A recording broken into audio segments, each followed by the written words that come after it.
Welcome to Season 5 of the Foy and Jones Show. It's episode 14 today, and I've got a very special guest from Virtual Worlds, Nathan Maclean. He's going to be talking to us about the future of retail. Get ready for a really special podcast.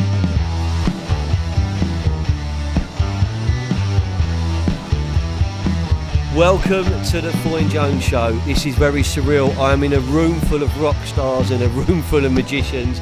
Today we are recording, I can't believe it's episode 14 of season 5. We have got, of course, we've got producer Charlie in the studio.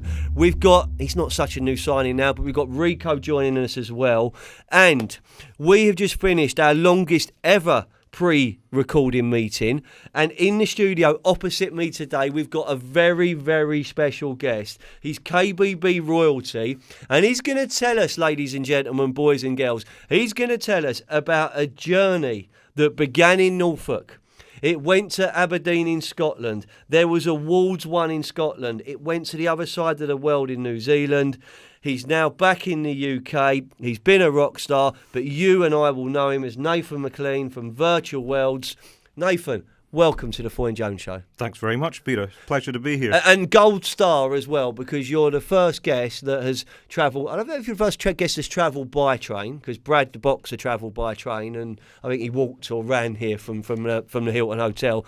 But you have not just made it from Milton Keynes down to Brighton, Nathan. You've got the little train above ground to Molescombe, and you've walked through the back door of our recording studio at Plus X. That is impressive. And I had to get the bus to London Bridge as well, because that's all works there, isn't it? The trains aren't running there.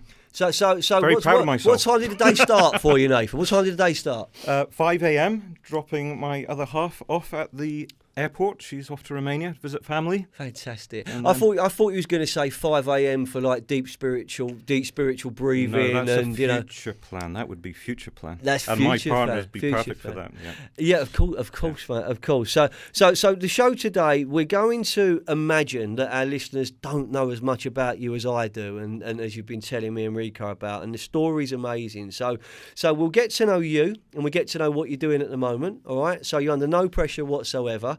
We're going to always give you the chance to say hello in that camera to your family and friends, because Great. you know we're doing that now. Everyone seems to like that. And we're going to spend a lot of time actually talking about the future of retail. You know, what that really means and what you're doing with your business at the moment. So if we imagine we've got Wembley Stadium and you're on stage in your piano, and Charlie's on bass and Rico's, what would you be doing, Rico? Drums. Rico's on the drums. Nathan, just tell us a little bit about yourself, mate. The floor is yours. Okay, great. Well, the first thing is started off in KBB, plumbing at Laings at Inverurie, and stayed in it really. So what I discovered early on when I started up in business myself, I was 19 years old. Started at Laings when I was 15, so I finished my apprenticeship there. And what I learned was there's so many things you could do wrong, and I think all of my learning's been through mistakes. And how'd you get on at school? I was terrible. I know, you told me that earlier. I just didn't know if you were going to share it or not. School, I would have been remedial class boy. Could always do better, always looking out the window. I moved around a lot at school. You know, my parents he was dad in the Navy and then the oil industry, so moved around quite a bit, so I never really managed to develop sort of lasting friendships. And then being an English boy in Scotland was tough. That was really, really, really tough. That's another reason why I didn't like the football, so we'll get onto the football later on. Yeah, we will, But being English in Scotland around, this is sort of 70s, Scotland, didn't, from my memory, didn't do very well in the football. So, you know, you take it out on the English boy. Yeah, and that was in Aberdeen, wasn't it? Yeah. Because that's the oil pathway as well. And very different, everything different. In England, it was sort of like rosy, modern whiteboards. And then you go to Aberdeen, it was like Victorian schools where the boys and the girls are segregated. And then you've got to queue up in your form and go in. It's roller blackboards. Mrs. Scourgy with a ruler will give you a whack. But there's still inspiration there, though, because I talk about this a lot myself. That getting 10 GCSEs at A star or whatever they are now. That doesn't define you for the rest of your life. No. Not going to university, tick. Not going to university, tick. Everyone's got a different pathway, and you, I guess, if you're talking about a 15-year-old doing a Lang O'Rourke apprenticeship back in the day, when I would know apprenticeships, that's the real world of apprenticeships, isn't it? So you come through, and it was a plumbing path that you took. Yeah. I couldn't ever imagine myself working in an office. You don't look like the average plumber, sir. No. I don't know what the average plumber looks like. Mario Luigi, I guess. But I was very, very different. So when I joined Laings in Inverurie, fantastic company, very proud of my heritage there. I was 15, had no idea what I wanted to do. I had a summer holiday in the west coast of Scotland, and it was a distant relative who had a plumbing company, and I worked with him for the summer. My dad dropped me off, and it's very strange living in a different house and seeing how different families work. And I just loved it. We were on top of roofs, under caravans, inside, outside. And it was living the dream, Nathan. Yeah. And one of the lessons I learned was, I think one of the statements was, there's 147 different types of jobby. This is like drains and things like that. So, I just absolutely loved it. So I knew the plumbing, that's what I wanted to do. And I was so delighted that at last I knew what I was going to be. So then, 15, I was a Christmas leaver. I used to walk the streets of Inverurie going in the different plumbers, and it was James Lang & Sons that I wanted to work there. Great history, I can't remember when they established 1800 and something. And they just had the best setup, the big yard and everything. And I went there asking for a job. No. Went around the other plumbers, didn't like them. Went back again. I think I got refused 3 times. And it was Andy Walker. He's now just retired. See it in the news? He's retiring. He was at the reception. It's big news. It's big news him retiring. Yeah, that's big news for the industry. Yeah. No, I absolutely. Did you stalk him, Nathan? I just kept going back. I was terrified. I'll tell you what. I had a vision of my future, and it was. What was it? Tell us what it was. It was dark. I was going to be unemployed, living in a council house, and not being able to afford a family, and being lonely. That's what I believed as a 15-year-old boy. That's not a good place to be as a 15-year-old boy. I didn't like school. I didn't get school. I didn't see the point. The way that they taught me was wrong. I needed to be my knowledge needed to be applied to something. And learning things like algebra, I didn't even see the point of history. I remember saying to the history teacher, I don't understand. What's the point of history? It happened in the past. He didn't say, well, Nathan, you can learn from things that happen. He had no answer. The school I went to, it was like glue bags on the playground. It was just, if anybody knows, Summerhill Academy in Aberdeen. It was an absolute nightmare. Fist fights. I could say like the ex-pupils are all listeners, but I'm not sure. But listen, yeah. I went to a rough, tough school in Fulham, West London, right? So it was. I mean, I joke about this, but it was actually deadly true. The police used to turn up in assembly and arrest people. Do you know what I mean? Yeah. It was a challenging school. It was a challenging environment, and yeah, I grew up in a tough council estate in Fulham as well, but that don't define you. It's where you go from there. So how did you get the gig with Andy then? So that was persistence. Yeah, persistence and the fear of fear. Yeah, and I went asked for a job. I think was the first one. Then I asked for work experience, and they had more apprentices than they had tradespeople, so they were oversubscribed. And then I went back again. I think it was the third time, and Andy Walker was standing behind the front desk. And I said, hi, I've been in twice before. I asked for a job, you didn't have it. And I asked for work experience, and you haven't got enough. But I just realised somebody might drop out, and you haven't got my details. Can I have an application form, please? And Andy said, I've seen you like a few times. You keep coming back, don't you? Yeah. He said, I'll tell you what, I'll give you a chance. And that was it. So, and I just wanted to be the best that I could be. And I wish I could take that little moment there and use that as an example to educate job seekers and to educate. A lot of what I do at Foyne Jones is managing expectation. It's managing dreams, and you can change someone's life positively, but you're dealing with a lot of negativity. You have been unsuccessful. No one's getting back to you. And we encourage employers so much to do the right thing, but encapsulating what you did there by going back, by knocking on the door, by asking again, you're probably doing what 98, 99% of other people won't do. Yeah, and that's where you got your gig. And I'll tell you what it is. It's going outside of your comfort zone. It didn't feel good going back there. It was scary. You felt a bit stupid. And it was a bit of desperation underneath the surface. But also the realisation that they didn't know who I was. There's always an opportunity. But words like desire, desperation, need, they're big motivators. Yeah. They're and going for the best as well. And they're big motivators. And you did. I mean, let's take this plumbing journey. You must have some awards. You must have some trophy cabinet in Maclean Towers. Yeah. You say that I don't look like the average plumber. You proved me wrong. At Laings, I was very different. So Prince Harry was just born, and I was too posh to be a plumber because they all spoke, "Oh, Norman, what are you doing?" I used to be very trukterish. Subtitles are available. Yep. Subtitles will be available for that one. And, how was you with that? I mean, Rico's from Latvia. England's his second language. He speaks Japanese. Did you understand a word of that? No. Okay. Right. Thank you, mate. Yeah, you had to learn all the country words. He has no chance with me when I talk in rhyming slang. He has absolutely no chance at all. As a plumber, I'd be told, like, no, Nathan, go get a blump. I go, a what? A blump. What's a blump? A blow lamp. So, a blow lamp for doing the fittings. But as an apprentice, so this is, anybody that's out there who want to advance. That was like an open all hours sketch. With you getting a blow lamp. There's so many things I can't even mention about my apprenticeship at Laings. It was just brilliant memories, fantastic education there.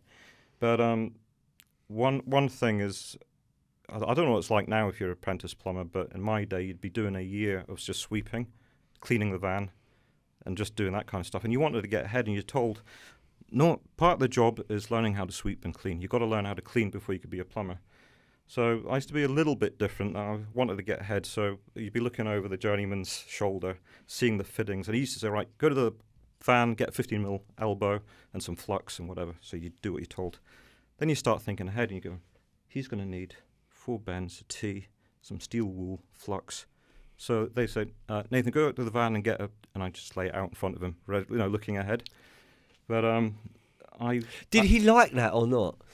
It depends which. So there's good journeymen and there's because I'm saying, so, I know these persons. I just know them from my own world, and it's really good what you're doing, but there could be pushback against that, couldn't there? There could be like, who do you think you are? I'll flash little git. Yeah. Like you flash little English git. I'll give you an example of that. I mean, so many brilliant people at Laings, and there was some that just they didn't like me. That's people, isn't it? You get people you like. But I was teamed up with one guy. He was just. He was like the Tasmanian devil. I mean, spit coming out of him all the time as well. We used to sit in the van having our morning piece, so it'd be sandwich and a fancy piece is a bit of cake. And you'd be sitting there, and he'll be eating an apple, and then he'll be spitting the pips out, and they'll be bouncing off the windscreen. And that was his just default. He used to be just so rough. I kind of love him already. Yeah, if that was today. Today that's a documentary series. That's a TV show in itself, isn't it? A character like that. But he never used to let me do anything, and he actually used to be quite happy for you just to disappear. And this story actually, it's a nice memory. So he was carrying on. We're doing central heating in the house, so I just thought, I'm just going to hang the radiators on the wall upstairs. He's working downstairs, so I hang all the radiators, and I thought. Did that.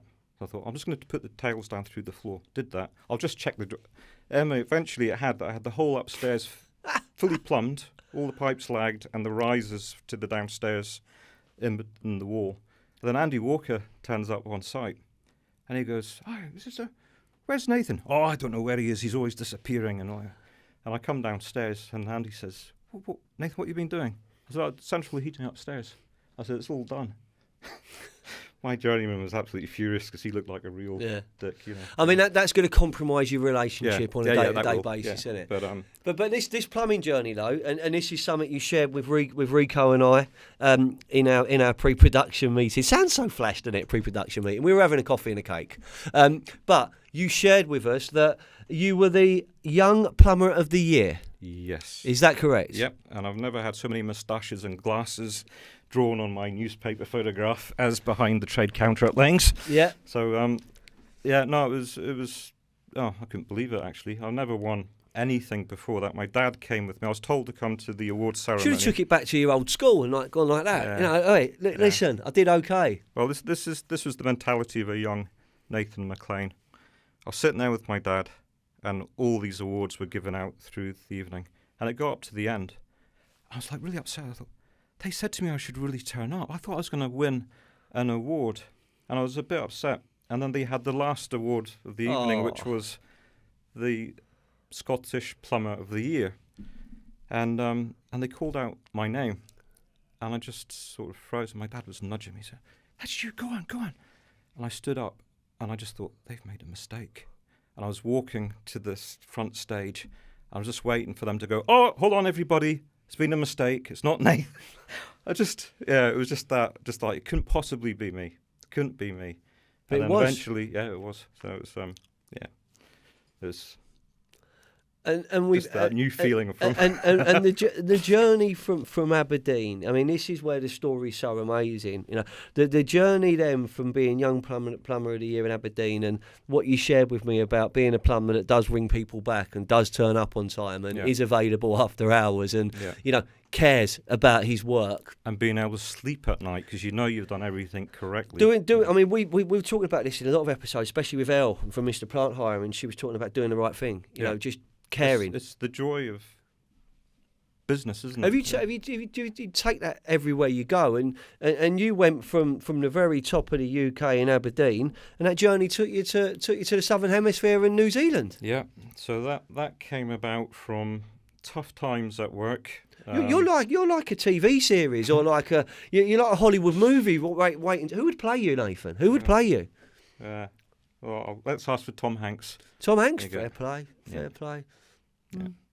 Okay, mate, listen, I'm going to go for me. It could be Idris Elba or Jason Statham. I'm not that worried either. Definitely, yeah. Either or it can be. Yeah. You know, thank God you didn't say Danny Dyer, because that upsets me when people say that. Jason But Statham, there you go.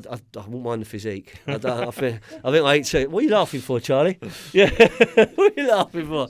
Oh dear, I've got my Peaky Blinders out as he says that. But New Zealand must have been absolutely amazing culturally, personally, like everything, because that's what dreams are made of, to actually pack yourself up and go to the other side of the world. Yeah, it had some negatives as well, hardship sort of side, and that's previous marriage and a daughter, so that was the hardest emotional wrench of, people could say it's a selfish move, but anyway, it all worked out great, and throughout. I've always had a fantastic relationship with my daughter, and but going to New Zealand, it was a lot of hardship at work, being ripped off by a building developer, so financially under stress, some sort of staff issues with staff stealing from you.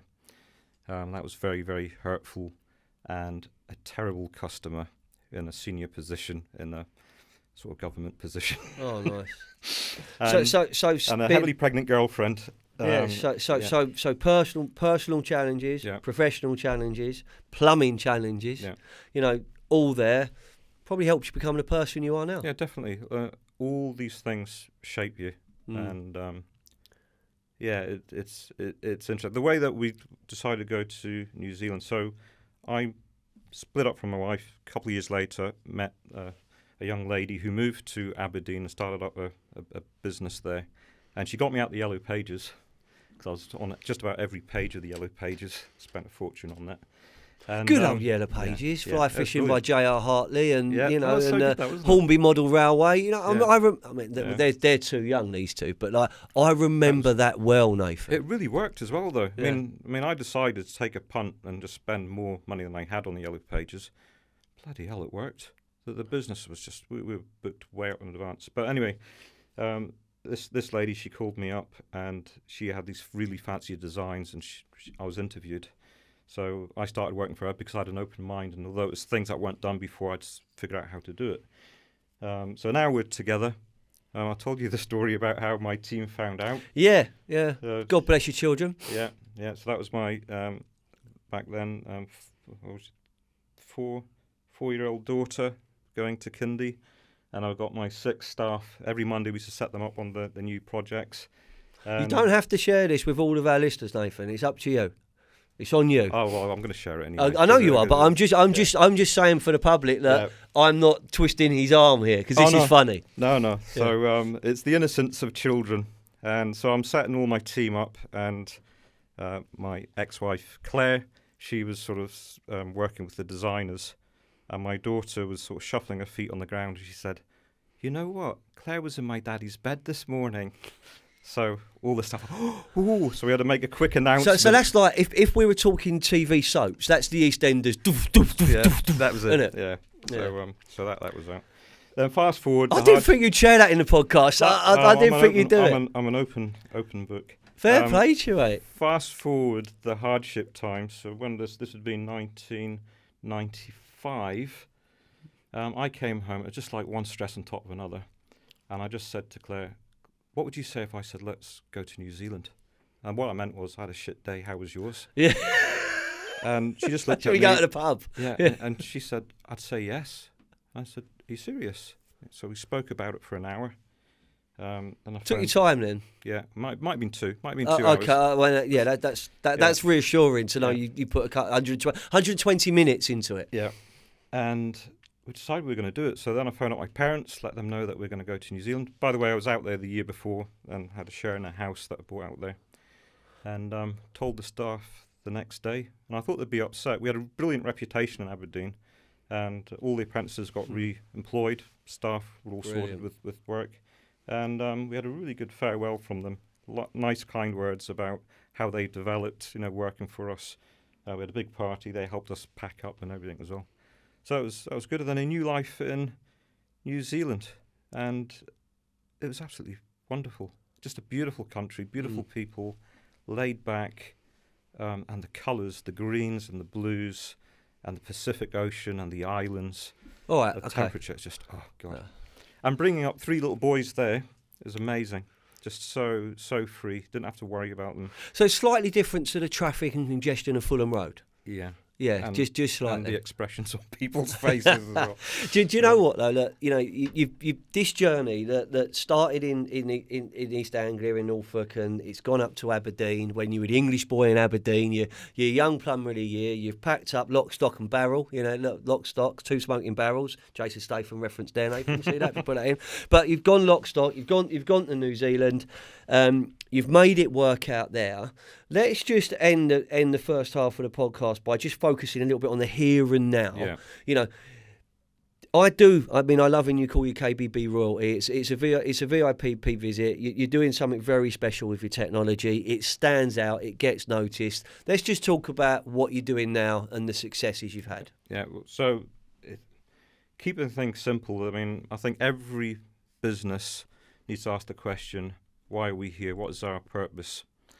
And at Virtual Worlds, it was, I think one of the biggest impacts I had on the business when I joined. It was asking those questions and coming to the realization, first of all, we're not a CAD company. We're a sales and marketing company, and CAD is the vehicle that we've chosen to deliver our services. Love that. When you do that, it's a totally different thing, because the business used to be very clever programmers creating something, chucking it over to sales and marketing, and they used to ask the customers, "We've developed this. What can you do with it?" Which is not the right way of going. So it was harnessing a team to sort of set a vision. First of all, understanding what we are, and then what we were going to achieve. And it was just mad, and people were looking at me and shaking their heads and everything. And I was a different voice there, one that sort of spoke of big, bold ideas. But there's a plan there on how to achieve it, and it's winning people's hearts and minds and understanding. I mean, gosh, the word KPI, that used to be such a threat to people. They didn't like it. And I'm saying, well, that's fine if a KPI is there to beat you up with, but a KPI to sort of have a measure of what's possible and how close did we get to our estimates, and then what happened in the story around there. And it's to encourage and share the but experience. any measure, Yeah. it will depend on how it's managed, how it's enforced, how it makes people feel. And actually, a good KPI on the dashboard is going to encourage good performance. It's going to get you better. Yeah. It's going to make you run faster, jump higher, fix more things. And in your case, what I love, and I love it, is that computer-aided design is the vehicle, but it's a sales and marketing product. Because that's what it is. I mean, I love that. We're here to help the KBB showrooms sell more product at a higher margin, and you just make it that simple. That's it. That's what we're about. And then it's like, well, how do you do that? Because now you're taking away all the complications, all the things about, well, is it programming stuff? This is the objective: sell more bathrooms, more kitchens at a higher margin. And then you realise, I mean, like the showrooms, if you look at, you're a business, you're a retail showroom, you're paying for the showroom, you're paying for all the displays, the staff, the software, the marketing. Why? Why are you spending all that money? And the way that I see it is for an opportunity to make yourself attractive, to get someone to walk through your front door. Then your objective is to close a sale with that person. So, we look at the industry standard. I think it's good to ask questions that nobody else asks. And what's your favourite question that nobody else asks? Can you share that, or is that trade secret?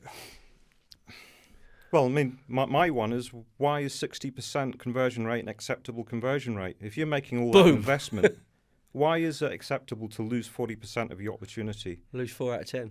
Yep, and we're the company that says, no, we're going to set about looking how to solve this. And that's everything that we do at Virtual Worlds. We look at the problems, and I understand them because I've done installations. Yeah. I've then done showroom, so owned a showroom, doing designs, importer, supplying showrooms. So we've got a lot of experience and all the pains. And I'm always interested in the pains. I remember in New Zealand I had a guy, he had most of his warehouse taken out with stock that wasn't shifting, and he was complaining about it for ages. And I was kind of, why can't you just do like a sale of it? And he was explaining how it's going to ruin the marketplace, like this. A long time later, I asked him how he solved his problem. I think he had something like, it was over 100 grand worth of product. He ended up smashing it, physically smashing it to clear his warehouse so you could get new stuff in. So he just trashed it.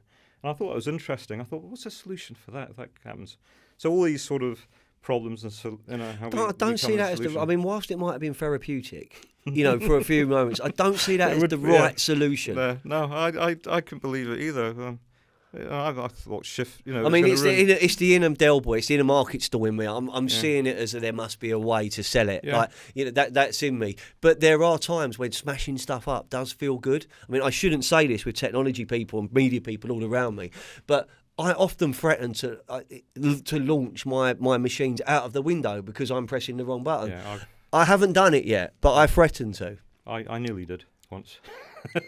When technology goes wrong. But that from a leader's perspective, you've got an amazing team. You've got an award-winning team. Yeah, you've got an award-winning product, award-winning team, and they're all listeners to the Foy and Jones show. So we can say shout out to Nathan and his team. But having those experiences through business, through life, the highs, the lows, and the in-betweens. And the lows are important. We were talking downstairs, and we were saying, and I said, it was. I spoke about a difficult time I went through, and you went, it's really horrible, but you really learned from it. And I'm like, I did.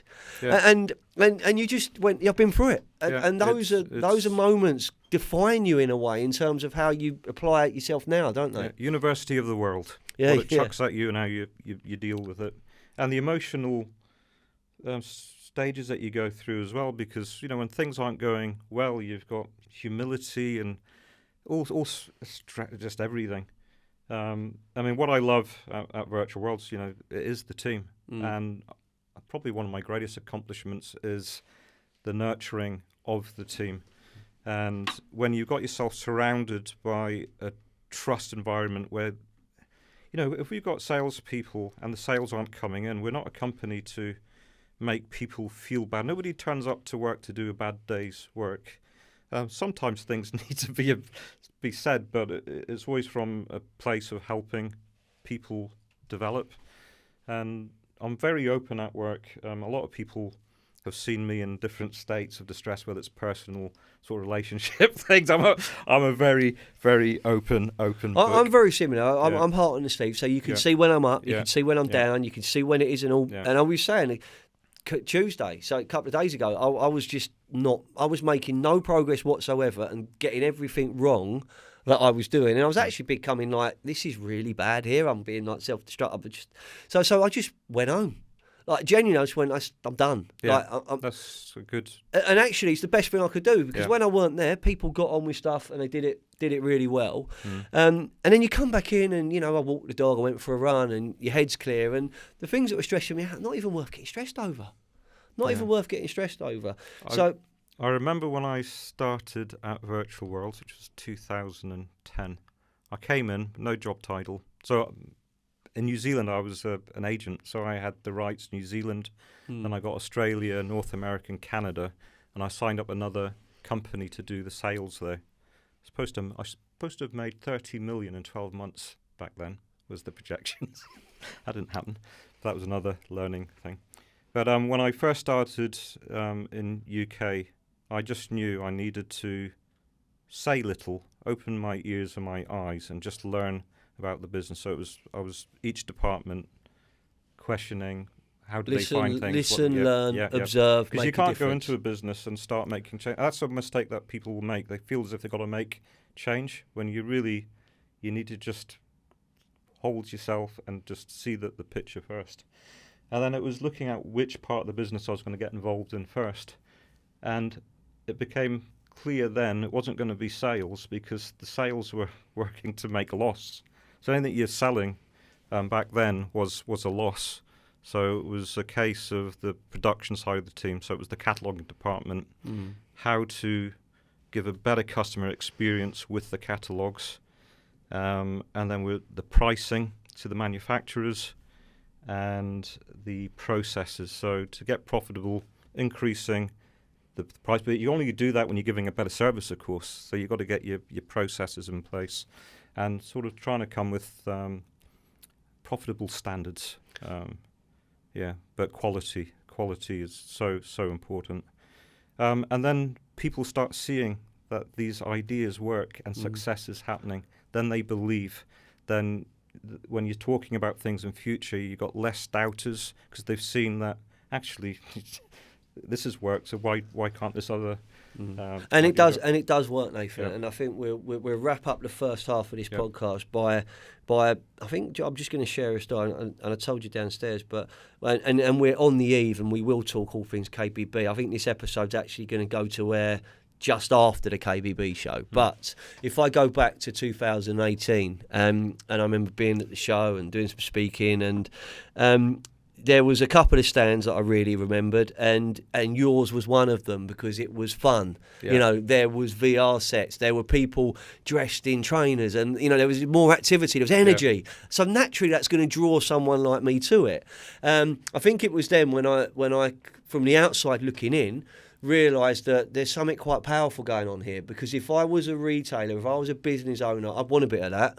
Yeah. Because that's where the magic can happen in front of my customers. So when we're back after the break, we're going to explore the here and now for you and Virtual Worlds.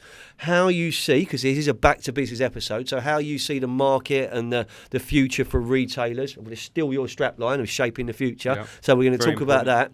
But before we do, Nathan, we're going to talk about your rockstar career. That's the first half of the show. Excellent.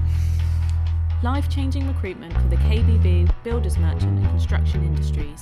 Creative social content, specialist knowledge, world-leading video technology, helping you find career happiness and helping your business attract its stars of the future. We are Foyne Jones. This is what we do. Okay, so we're all clapping to get Charlie's cameras going. Nathan, clap again for me. Yay. Rico, clap. There we go.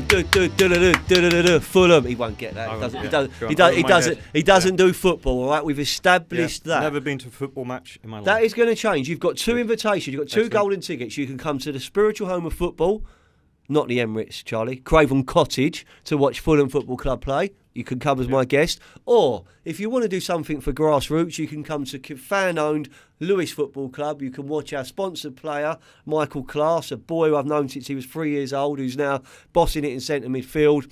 They are, Nathan, the only football club in the world to pay their female team exactly the same as their men's team. Brilliant. They are a quality FC. They're an amazing football club. I'll take your recommendation on the one. So we'll take you to one or the other. Depends if you want a day in West London or a day by the seaside again. But we'll make that happen. So as a business owner, as a leader, as someone who is busy, and you've shared how busy you've been with your 7-hour commutes up and down from Surrey to Milton Keynes, in the early days, we all need downtime. We all need to relax. We all need to do a hobby. So I'm going to fast forward to the magic bit. You tried a bit of sailing, weren't for you, a bit lonely out on the lakes. Yeah. And then you decided to do something which, with 2 musicians in the studio, is going to be something they can't wait for you to talk about. Can you please, because I'm not having all your customers know this, I'm not having all your connections know this, can you tell the world how you become a rock star? Well, I don't know about star, but... Okay, come on. Okay, right. I'm going star. Yeah. So I was sitting on the side of the lake, deciding that I'm not meeting people. Because it's such a big club. And I decided, Nathan, what are you passionate about other than work? Because work was just full-time in my mind, 24 hours thinking about things. And I thought, well, I like playing the piano. So I had this idea that I would like to experience playing the piano with somebody else playing another instrument. So I imagined like jamming with the guy, guitar, and the keyboard. So people will now get why I said about the instruments at the very start of this episode, because they wouldn't have got it at the start. Carry on, sir. So then I thought, there and then, I'm just going to Google it. So I was Googling. I can't remember what I typed in. In the old days, you'd got Yellow Pages out, wouldn't you? Yeah. And I saw this advert, a band, Badger's Gifts, and they're looking to recruit a keyboard player. So I think the advert said a bunch of 40-year-olds wanting to get into music. So I applied, and then I had an audition. I was so nervous, just trying to brush up on the keyboard. And they said after my audition, "We'll get back to you." So I thought, that's a no. But they did get back to me, and I joined Badger's Gifts. And that experience, it was brilliant. The camaraderie, being in a band, just learning different things. And getting confident as well in playing the instrument is brilliant. But the highlights was we were headlining the clubs in London, the 100 Club, which has got a lot of history to it. Yeah, and that's nostalgic. That's celebrity. Yeah. That's famous. Yeah. So we headlined a few clubs. It's always hard getting people to attend. That's the hard work of being in a band, getting people to come Charlie, along. can you relate? Yeah. Charlie's producer Charlie is nodding enthusiastically. And he might need a keyboard player, Nathan. Bless my team at Virtual Worlds. They used to come down. Did they? Yeah. Was that by? Right, I'd love them to text in or message me on LinkedIn to say whether was that by default or love. That was by? I think mostly love. As in, I don't know if they love the music, but I think support your own sort of thing. But it was really good experience, and we did a few live gigs on radio. And there's a saying: always end strong. I remember live radio, and we played one of our we did our own music, not covers, and it was the final chord. Played it wrong. I was devastated. I don't know if anybody would have noticed though. Probably thought, hey, that's a cool chord. But, that was my time, and we got songs on iTunes, and it's nice to have to say that you've done it. You might not make it back to Milton Keynes because producer Charlie may just take you straight into his studio and get you banging out some tunes with him. Yeah, well, I want to play Charlie my reggae dubstep song after this. You don't associate Nathan with a reggae dubstep hit, do you? Like with a reggae dubstep vibe going on. But I mean, Charlie's going to go on tour. Maybe you can get a little sabbatical and go on tour with him. Who knows? So listen, thank you so much for sharing that, because my podcast is about people. It's about personality. It's about, using storytelling in a way which we don't always get the chance to do. And, people will look at your business and they will like it from the outside looking in. Rico was evangelical last night, and this morning, look at what he does, and he was asking me very technical questions which I couldn't answer, and I just said it's really good. It's really good. So we're arriving at this point in time where we have overcome a global pandemic. We're still in it together, depending on what 2 years disappeared, didn't they? Yeah, depending on what political persuasion you are, and we do keep politics out of this podcast. It's good, bad, average, or just really bad and really embarrassing. But we are in a new normal because nothing will ever quite be the same again. From a future of retail, and in particular the KBB, the independent retailer, I'd love just to take a bit of time, Nathan, to get your thoughts on what the future looks like. I mean, you've got shaping the future of retail on everything you do. So important. How do you see the market, the trends moving? I know it's a deep question. Yeah, it is a deep question. What our focus is, as I said before, it's how do retailers sell more product at a higher margin, keeping things really, really simple. And our answer has got to be the customer experience. So that's why you see virtual worlds doing what we're doing. Having the best CAD system, that's just what we taken as standard. So it's what our retailers can offer their customer, and that is an amazing buying experience. And the retailers need to understand, I'm sure they do understand, but maybe it's too easy to sort of, not think about it. What are the problems that their customers face? And they work very hard to make their money, and then they are fearful that they make the wrong decisions in their purchasing of a bathroom or a kitchen. And the human brain is sort of made up for sort of crisis control. It's the fear of making a mistake. So, what we're looking at, there's neuroscience to what we're doing. When we launched VR, that was in 2016. That was before Oculus had the headsets out. I knew that development was happening, and the reason why we got involved in it was because it answered a problem. Not because it was there. And when we launched it, our competitors were all saying it's a waste of time. VR is not the way to go. In fact, I used to get so upset with their comments, I ended up including it in our presentations. But you've got to kill them. Yeah. The haters are going to hate, aren't they? Yeah, but I knew where it was going, So it's customer experience. That's what we're focusing on. And the technology that we're using, it's to give people that sense of experiencing their kitchen, their bathroom before they buy it. And I'll give you, I mention it quite a bit. If you're doing 2D presentations on a screen, photorealistic renders, that's like the postcard experience. Virtual worlds is the holiday experience. They get to step inside, and there's so much to it. But if you go to the end experience where somebody's got their kitchen installed, they're not looking at the worktop going, maybe I should have gone with the lighter top. They saw it, they experienced how it made them feel, and they know that the darker one is just perfect for them. So the consumer strap line is making your home perfect. So I think we're the only software company doing consumer marketing. And I think you talk about the evolution of technology, and the headsets, they're a phase, they're a gimmick. They don't actually do it. Who's going to put them on their head? Who's going to do it? Trust me, you do. Yeah. Right? You do. We've got over 400 retailers doing it. And 400 retailers are doing it for a reason. Yeah. But you've got to be bothered. You've got to have the relationship, or be able to build the relationship with me and my wife, right, to make us want to do that. Yeah. Make us look a bit silly, make us feel a little bit uncomfortable until we start bringing it to life.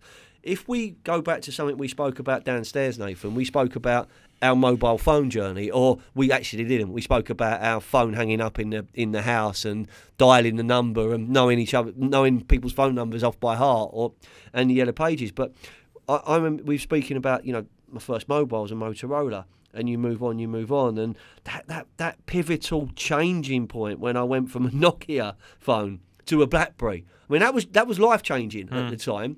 And then I fast forward and I got on the Apple wagon a little bit late in 2009 or 10. But going from a BlackBerry to an iPhone was like, now my world is very, very different. We're never going to go back, are we? No. We're never going to go back. So are we going to not evolve with this technology? But you're doing something very different. You're making it special. I agree with you. 400 retailers aren't wrong, but it's the way there's something magical about that experience that you can articulate better than me. But that to me is where value is different, because the cost, the margin, the value, it's all wrapped up into that immersive experience, isn't it? That's what comes across from what I see. I'll give you another example. You can tell the difference between a VR experience where it's the reason of why is fully understood, the benefits that could be gained by providing such an experience, compared to perhaps another experience where they're doing it because they can, but they've missed out the logic as to what the benefits are and why VR is the answer to this problem. And that comes down to the wonderment of the experience. It's showmanship. How you feel. Yeah. Different sides of the brain start kicking in, don't they? So the people that think that VR is a gimmick and it's not right in their business, they know their business better. Now, I'm sure there's businesses where maybe it's like such bulk and there's no design required and it's shifting product. That's fine.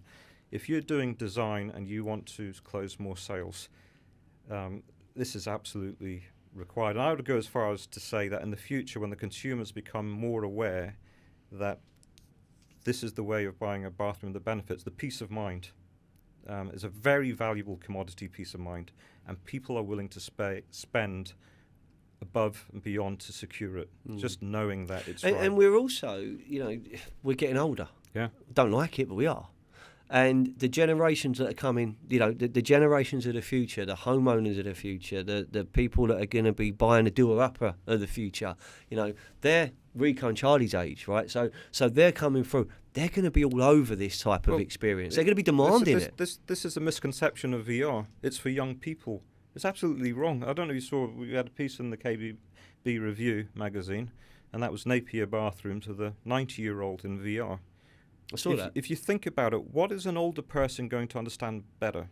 Being sat down in front of a keyboard, mouse, and a computer screen, looking at... I've never thought of it like that. Or stepping inside their bathroom, their kitchen, and experiencing... Because as soon as you put the VR headset on, the technology disappears, and they are physically inside their new room. So actually, contradicting everything I just said, whilst the younger generation are going to be more aware of the technology... and they're going to be arguably, more used to it, it could actually have much more impact. The other end of the life cycle, where, feeling what it will be and seeing the benefit, how it will make your kitchen easier to exist in.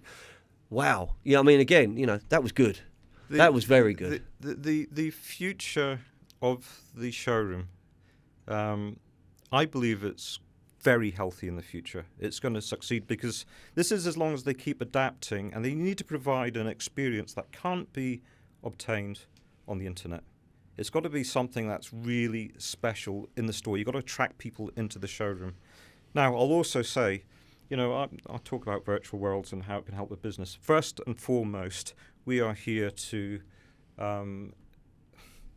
improve an existing business. So if you've got a business that gives crap customer service and everything else, virtual worlds will help a little bit, but it's not going to make your business fly. In the same way, you get lots of... It's not a magic pill then? Yeah. A designer, a lot of designers, they felt threatened when CAD hit the market. I explained to people, without the hand of the designer, virtual worlds is useless.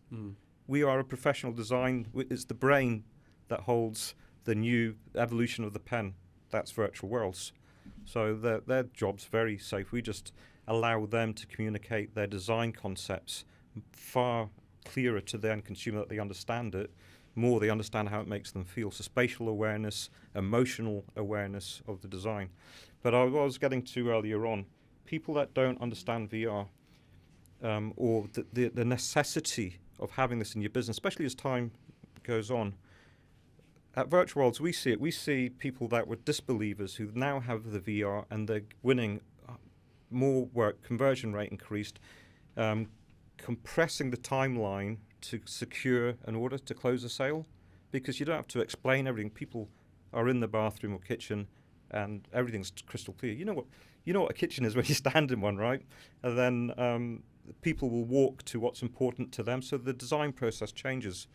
So our view of it is like this. We see before and after results, and we do share stories about success rate. There were stories, again, KBB review, 100% success rate with retailers. It's like if nobody knew what an umbrella was, and everybody's used to that when it rains, you get wet. And we're a company that said, we've got this thing that's going to keep you dry. Right, you can't.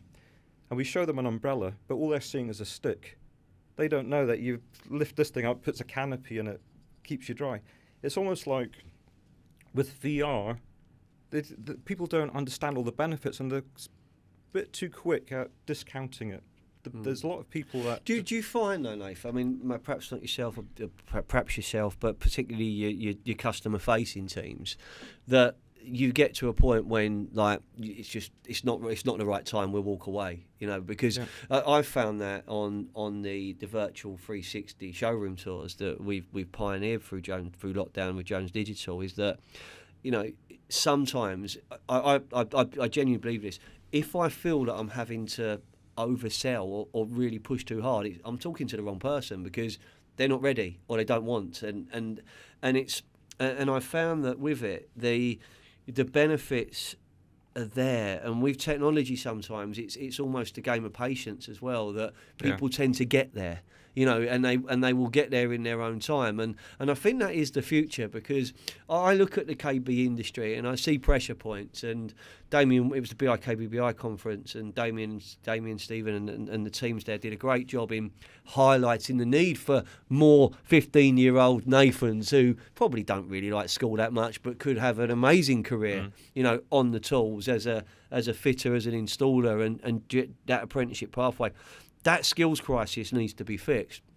But we've also got, I believe, in terms of traditional recruitment, showroom-led recruitment, there's a need to bring in more talent, and talent from different sources. When you're talking to your retailers and you're talking to your partners, how important, and there's no loaded question, it's not a recruitment question, but the person and their belief in the VR, but their belief in it, that's success or failure, isn't it? There and then. Yeah. So you've got to have a team that believe in what and understand what they're selling, and have passion. And so imagine I'm a non-believer. Yeah. How do you convert me? How do I see the light? Yeah. It's simplifying things down. Like, life can be so complicated and so many issues. You need to take all of the combinations out, and that's what Virtual World does for the end consumer. It removes all the questions. The rational brain is disengaged, and it's the primitive brain that's just experiencing and knowing it's right. It's selling to itself. So to a retailer, I mean, here's an example. You're a kitchen retailer. Am I a good one? You're a very good one. Excellent. You've got a showroom. I've got a good showroom? You've got nice high street? You've got a small showroom. You've got Where is one it? kitchen. Only joking. You've got one kitchen, London. Yeah. One kitchen, not much space. Yeah. Now the question is, what makes more sense to you? A physical kitchen display or a Virtual World's 4D theatre? Yeah, I'm all over the 4D theatre because I'm paying a lot of rates. I've got no space. Because if you look at the combination, you've got a physical display. So this is a showroom. It's only got space for one kitchen. All of that money that you spent on your marketing, your staff, your software, the showroom, to get that one person to come in the door. Moment of truth. Right? I talk about this all the time. And the kitchen that you've got on display isn't to their taste. They might be wanting handleless, modern, and you've got a country-style shaker kitchen or something like that. So your display is not suiting, let's say, 60% of the people that come into your showroom. Whereas the virtual display it can be any kitchen. So, or it could be a kitchen and they're seeing the door fronts change. A physical kitchen, you've got door samples, how can anybody have confidence in spending a lot of money looking at a door sample and being told to imagine that's what this kitchen would look like in this door? Virtual worlds 4D theatre, you can see the change happen before your eyes, standing at the kitchen, open the door, look inside. Then you want to see a totally different style of kitchen completely. But then with a virtual kitchen, you could have another 10 displays in that same showroom space. So it makes sense to me that the virtual display in a single kitchen showroom display, physical display, beats the physical display, because you've got a lot more versatility. You can meet the needs of more customers that walk through the door and convert that sale. And it actually works. You can be a 2-tier, flagship showroom with multiple displays. You can, and the same applies. And it's the same. It's the same theatre. It's the same. It's amazing that if you talk about how something makes you feel and you're enjoying it, cost does become not as important. It's understanding that. But I think from a retailer's perspective, the moment of truth when everything you're doing is to get someone to pick the phone up, to walk through the doors, to talk to you. It must be, it must be a magical gift to see. I'd love to talk to people and seeing the change. Like, when your teams have seen the change, that must be that must be so rewarding for them. It is, and that's the wonderful thing about doing something that wows people. And there's a lot of value in, you could produce something where people go, well, that's good. You could invest a lot more time, and if you get people to go, oh my God, that is amazing. So, for example, in virtual worlds, we do things like water spray patterns coming out of showers, where people can experience that. It's playful, but what it's doing with the brain, it's making people believe more that they're in that space and interacting with their room. What we're actually doing, we're doing at such a high level that we are implanting into the customer's mind a memory of a better lifestyle. I've experienced this myself in my home. So I was looking at the thought of going open plan with my house, do an extension and take all the walls out. My rational brain was saying, this is wrong because you're not going to get the money back. You're going to overinvest in this property. I decided to put it into 4D theatre and experience it. And I sat down at my dining room table at the breakfast bar, used the kitchen, and I just thought, my God, this is my lifestyle. This is what I want. And I could imagine entertaining friends in this space. And there was part of me said, Nathan, you deserve this. And then when the headset was off and I'm sitting in my little rooms, I was just so dissatisfied knowing what the potential of my home could be. And the emotions won through. I did the development. And we're seeing this so much with customers where they go beyond their budget because, for example, you've got a customer and you've established what the budget is. And every salesperson should establish what the customer's budget is so they could advise them properly. It's difficult to upsell someone when you're saying, well, there's this product in the brochure. Compared to virtual worlds where they're looking at their kitchen and then you change the options to show something that might be £2,000 more, £5,000 more, but it's got an effect on them that makes them feel like, oh my God, this is perfect, this is what I want. And then the salesperson just needs to say, well, this is £5,000 more, but you get to enjoy this every day for years to come based on the spend that you do today. And it just makes sense to the customer. I think if I could sum it up in anything, it's the customer experience. Yeah. I've wrote it down, and I bring that. I talk about a Foyne Jones experience when we talk about recruitment. And I was saying we were talking to Jones Digital in a meeting yesterday, and it's a very creative cooking series we're going to be working on.